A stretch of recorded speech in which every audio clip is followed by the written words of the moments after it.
Please watch this video clip before we begin with today's lesson on why should we even care to know about our brain or anything about psychology or neuroscience or why people meditate. Is there any science behind it? If yes, what? But first, let's dive in this clip.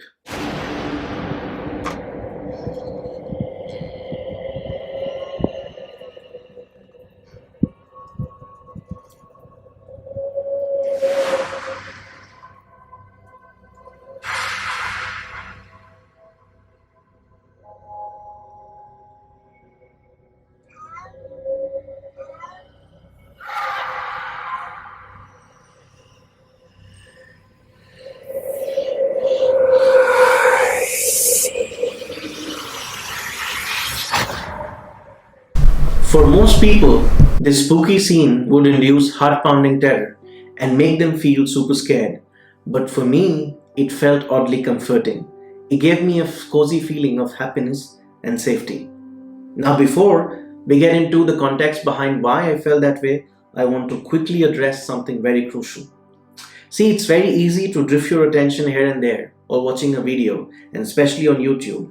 But trust me, and I can guarantee you that what I'm about to share is worth your full attention.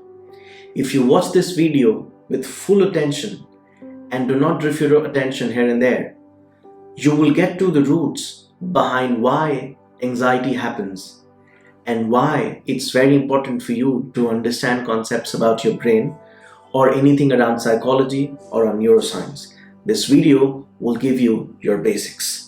As an adult, when I come across horror movies, there's some reassurance in the familiarity of that. While my friends get uncomfortable and are scared watching movies, I have an unexplained feeling of calmness and happiness. I didn't understand why until one day. One day, when my father told me that when I was born and until I was 8 or 9 years old, every weekend and on most holidays, they would watch horror movies. They loved it. I would be by their side, sometimes staring at them, and sometimes staring at the TV, and mostly playing around. I loved being around them. Now, the moment my father told me this, I instantly realized that this was an implicit memory, and the feelings that I have watching horror movies is a result of implicit memory priming. Now, I will tell you what an implicit memory and priming is in a bit, but as my father told me this, the dots connected. I could now understand that even though this memory was not in my awareness, I grew up with those horror movies playing around, and my brain got conditioned or primed with horror movies playing around and my mom and dad being with me. That is why horror movies to me give feelings of pleasure, happiness, and safety. This is a small example that sheds light on the roots of certain reactions and certain behaviors. Why we behave in a certain way in certain situations. There may be a past experience that you may not remember, but is forcing you to behave in a certain way. For example, you may be scared of being in an elevator because of a past experience that may be bad of being in an elevator, or may be related to something that's bad of being in a closed space that's making you behave that way inside an elevator. Or you may be scared of crowded places, or you may be scared of height. Now, to understand implicit memory, let us view our memory as different layers of color that has been painted on us over time. When we experience something for the first time, it's called encoding. When that encoding leads to changes in the way our brain cells or neurons are connected, it's called storage. Now, when this storage is within our conscious memory and we remember it, that storage is then called an explicit memory. But if that storage, that memory, is not within our conscious awareness and we may not remember it, then that is known as an implicit memory.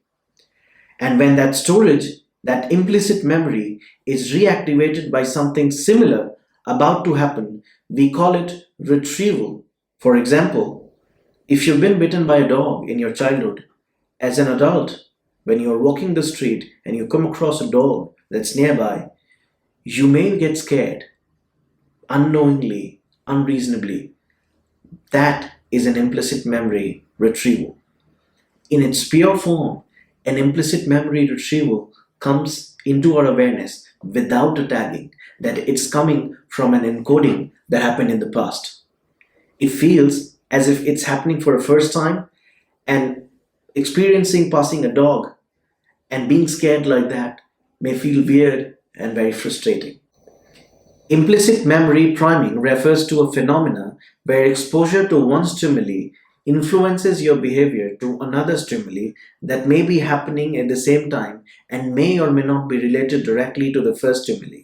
And the key thing is that you may not even remember the first stimuli that shaped your behavior to the second one.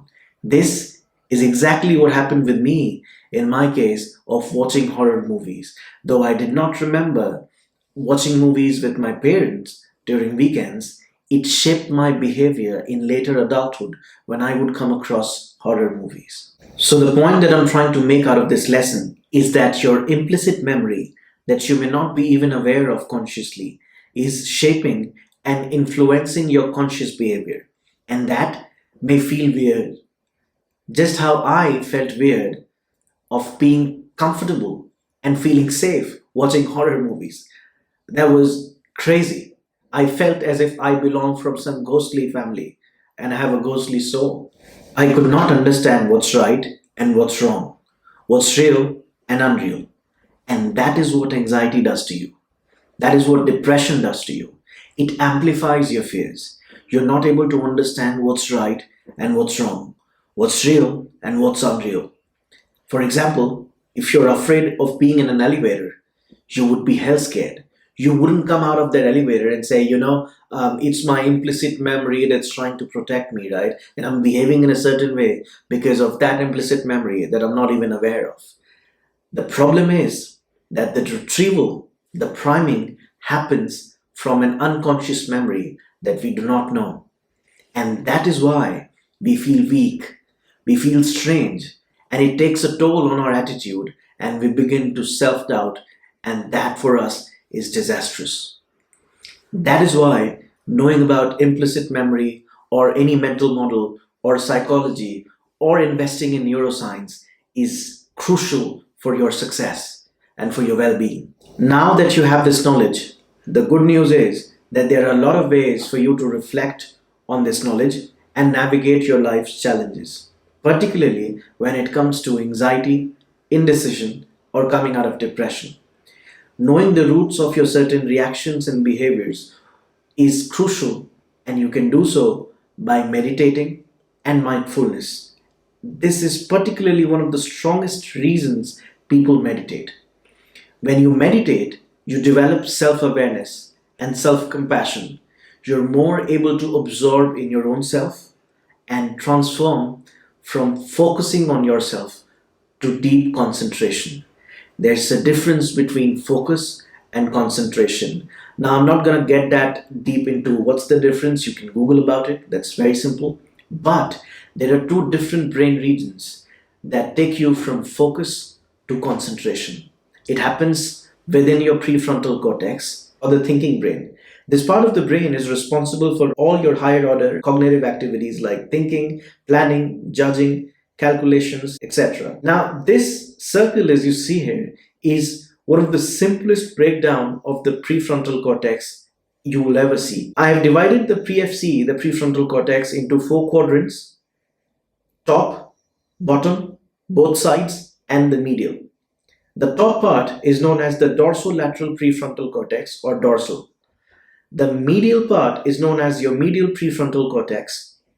The bottom part is known as your ventral prefrontal cortex, and both sides you have the lateral prefrontal cortex. Now, the dorsal is responsible for thinking and planning. Lateral on both sides focuses on the outside world. Ventral is more emotional, and the medial is focused on you. It's self focused. Now, when you're focusing on something, you are using your dorsolateral prefrontal cortex, which involves thinking and focusing on something outside.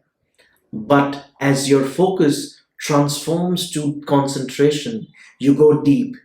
You are more focused internally, and you're now using your medial and ventral prefrontal cortex. That's the science behind meditation and mindfulness. And that is why meditation can transform you from focusing to deep concentration. It helps. If you found this video helpful, hit the like button. Let me know in the comment section what troubles you and what is that one implicit memory you think can be inside you. And don't forget to subscribe and think with Razum.